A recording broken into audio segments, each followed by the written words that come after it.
you had some of these rappers, they switched and their reactor content started to get more popular because of their rap, and they just stopped rapping and went in full time reacted.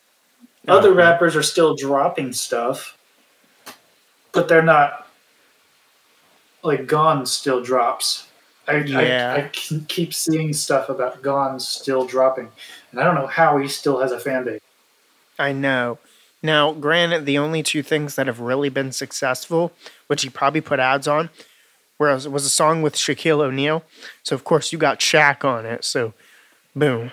And then the other one, he titled it like, I forget, but he had fastest rap ever put in there. And everyone was like, oh my God, fastest rap ever. And it's like, dude, you won't make that popular again. I'm sorry.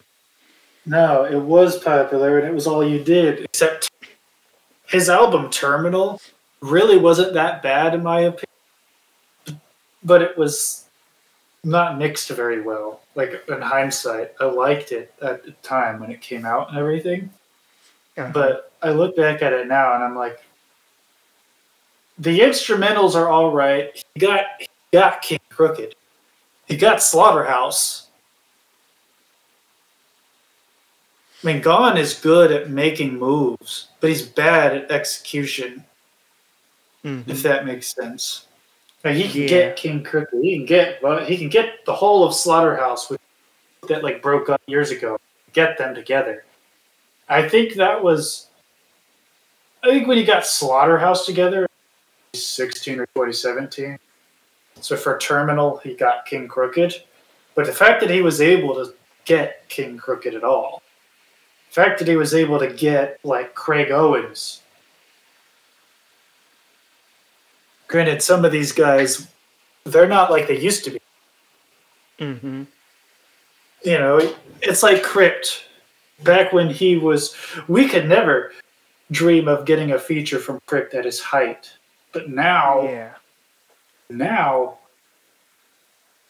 it's possible. Now a reaction's more than possible. Just get on his stream and say, here's $50. Yep, here's $50. React to my song. Yeah, you give him 20 and he reacts. You give him 50 and you skip the line.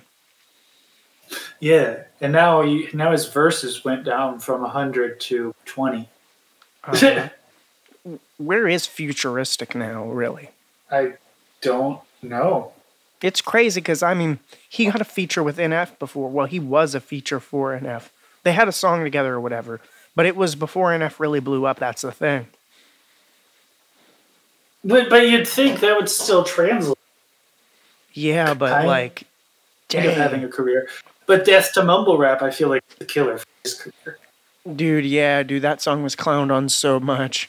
It was clowned on by and people that, like, we were hoping to see Crypt and all them on those reactor channels. We did.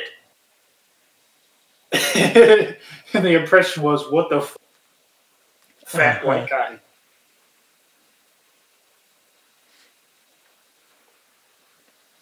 That I feel like that really killed YouTube rap.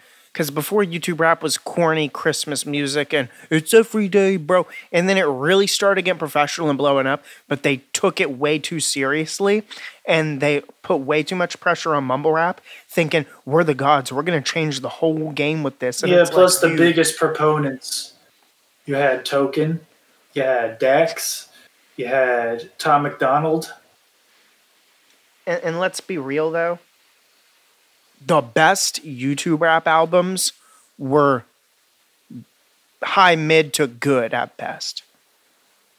Yeah. Imagine throwing on Tales from the Crypt now. Yeah. Quadeca's got actual good albums. Like, For Me to You is a really good album. I mean, Jesus. But Tales from the Crypt... The Sky is Red, even. When the Sky Turns Red. And just think about it. Put it up against some of the biggest albums you've got. Not just sales-wise, but artistic-wise. Do they really stand up against the test of time?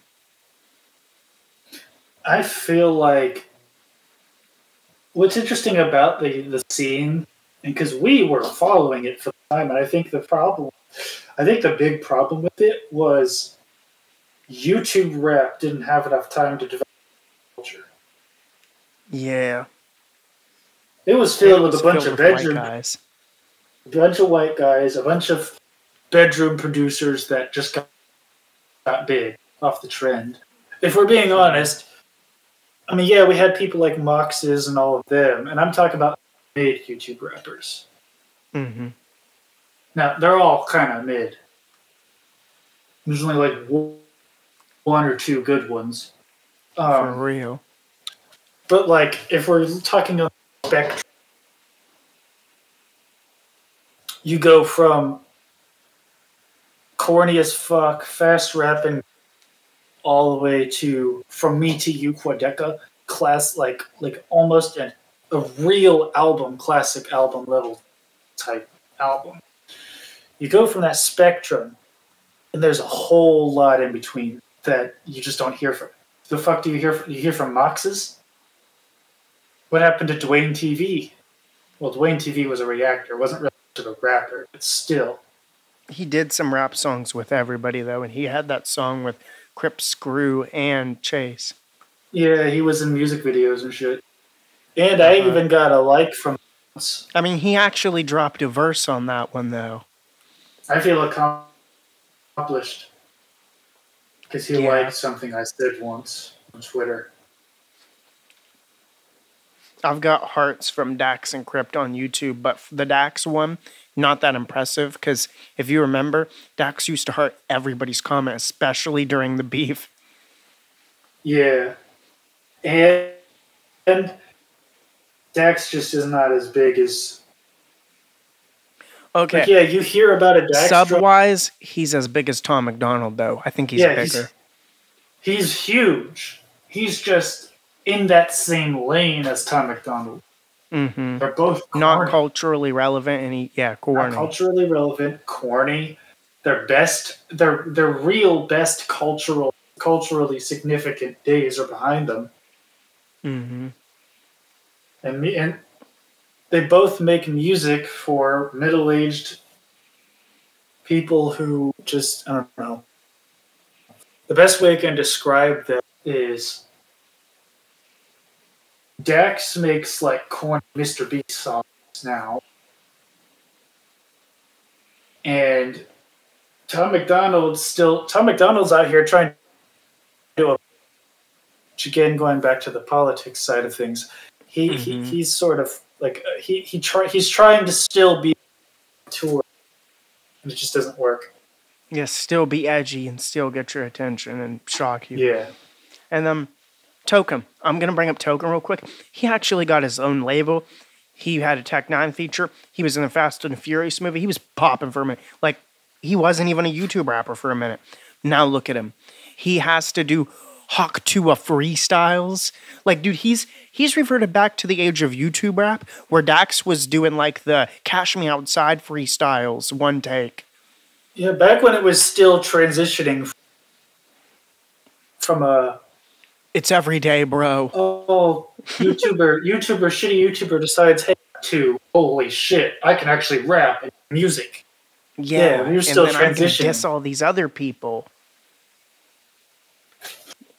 I feel like that era is just so classic to us. Like, I miss that. Everybody was coming up. Everybody was fighting everybody. So, like, you had diss tracks, you had beefs, you had albums. Like, everybody was dropping an album.